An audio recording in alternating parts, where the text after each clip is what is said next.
Assalamualaikum warahmatullahi wabarakatuh.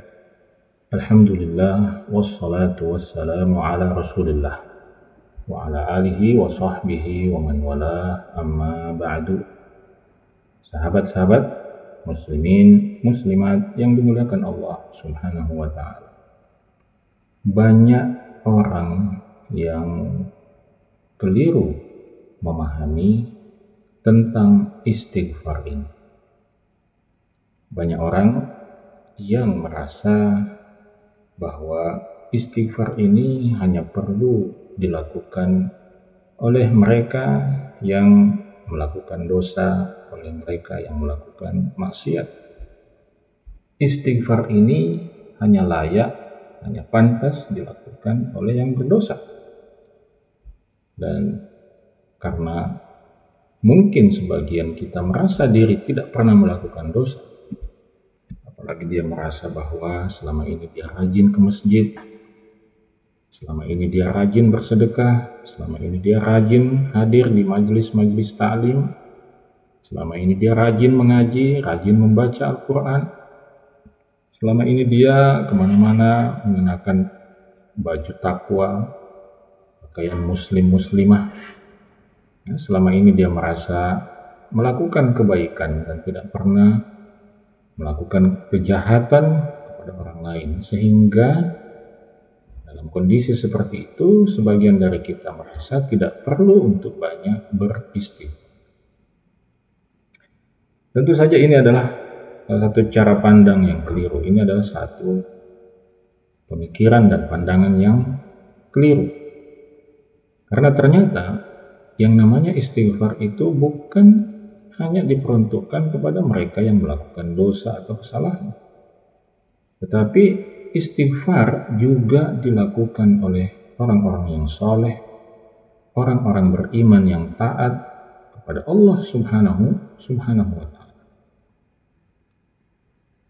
Bahkan di dalam Al-Quran sejumlah perintah Allah Subhanahu wa ta'ala untuk beristighfar itu secara khusus, secara spesifik malah ditujukan kepada Nabi kita Muhammad SAW. Dan siapakah Nabi kita Muhammad SAW itu? Beliau adalah manusia yang telah diampuni dosanya oleh Allah SWT, yang dahulu maupun yang akan datang. Tapi meskipun begitu, Allah SWT itu tidak menghalangi Allah SWT untuk memerintahkan kepada hamba terbaiknya, Rasul terbaiknya, Muhammad Rasulullah SAW, untuk beristighfar kepada Allah. Dalam surah An-Nisa ayat 106 misalnya, Allah SWT mengatakan wastaghfirillah, dan mohon ampunlah kepada Allah wahai Muhammad, beristighfarlah kepada Allah wahai Muhammad. Innallaha kana ghafurur rahim, sesungguhnya Allah Subhanahu wa taala Maha Pengampun lagi Maha Penyayang. Jadi khitab, pesan dalam ayat ini itu menggunakan kata ganti orang kedua tunggal, yaitu Anda, engkau, dan ini tentu ditujukan kepada Nabi Muhammad SAW. Jadi perintah istighfar itu secara personal ditujukan kepada Nabi kita Muhammad SAW. Padahal dosa beliau telah diampuni oleh Allah SWT. Di dalam ayat yang lain, dalam surah Ghafir ayat 55, Allah SWT mengatakan, fasbir, maka bersabarlah wahai Muhammad. Inna wa'dallahi haqqun, sesungguhnya janji Allah itu pasti benar adanya. Wastaghfir li dzambika, dan mohon ampunlah untuk dosamu wahai Muhammad. Ayat ini tentu lebih jelas lagi pesannya kepada Nabi Muhammad SAW. Nah, ini menunjukkan kepada kita apa? Menunjukkan kepada kita bahwa ternyata beristighfar itu tidak spesifik, tidak khusus ditujukan kepada mereka yang melakukan dosa. Bahkan meskipun kita selama ini tidak melakukan dosa, menurut kita tidak melakukan dosa, kita tidak menzalimi orang lain, kita tidak menjahati orang lain, tetap istighfar itu menjadi salah satu kewajiban kita. Itulah sebabnya Nabi kita Muhammad Sallallahu Alaihi Wasallam yang seperti tadi kita sampaikan dosa-dosanya telah diampuni oleh Allah Subhanahu Wa Taala. Beliau mengatakan tentang diri beliau, wallahi, demi Allah, inni la astaghfirullah wa atubu ilaihi fil yaumi aktsara min 70 marrah.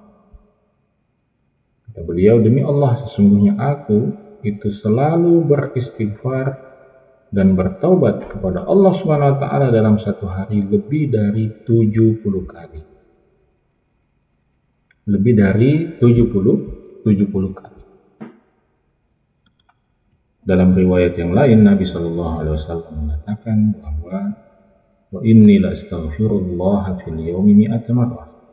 Sesungguhnya aku beristighfar kepada Allah Subhanahu wa taala sebanyak 100 kali dalam satu hari.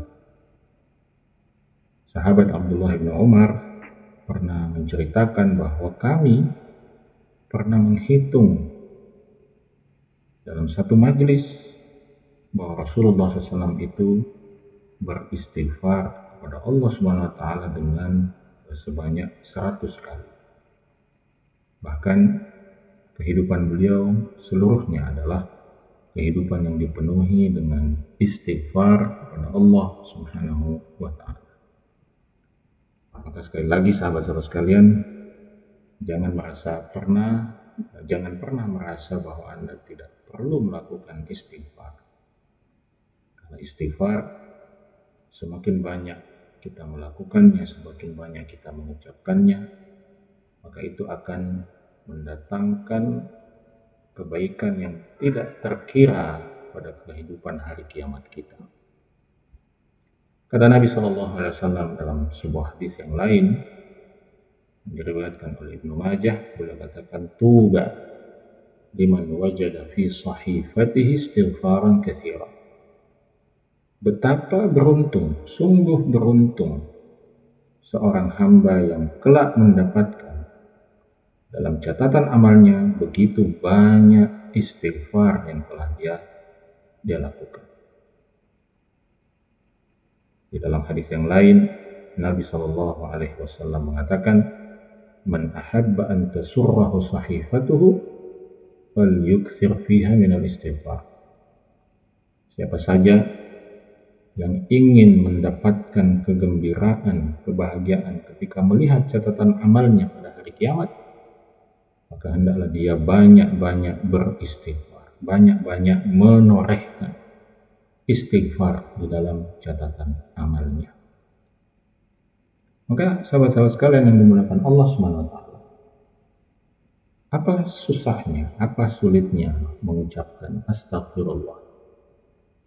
Kita bahkan bisa melakukannya sambil berjalan, sambil berbaring, sambil membawa kendaraan, sambil menunggu antrian, sambil duduk rehat di rumah kita bisa melakukan itu. Bahkan sambil kita berbaring, ketika kita tidak bisa tidur, kesulitan tidur, kita bisa memperbanyak istighfar kepada Allah SWT.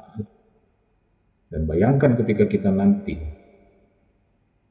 menghadapi dan mengalami peristiwa hari kiamat, catatan amal kita dibuka dan ternyata di sana tercatat begitu banyak istighfar yang kita sendiri bahkan tidak tahu lagi berapa banyak kita melakukan itu. Tetapi kebaikan-kebaikan yang kita dapatkan lantaran banyak beristighfar kepada Allah Subhanahu wa taala itu begitu berlipat ganda, begitu menyenangkan, begitu membahagiakan kita di kehidupan akhirat.